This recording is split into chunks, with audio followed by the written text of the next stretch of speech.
Hi guys, today we'll talk about how to fix or how to solve the problem of Spirit Airlines. You click on settings,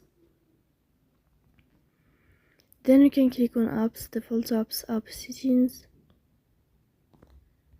On above you can search about Spirit Airlines and you will enter here. Then you can click on first stop and you can click OK. After that you'll enter to the window of storage.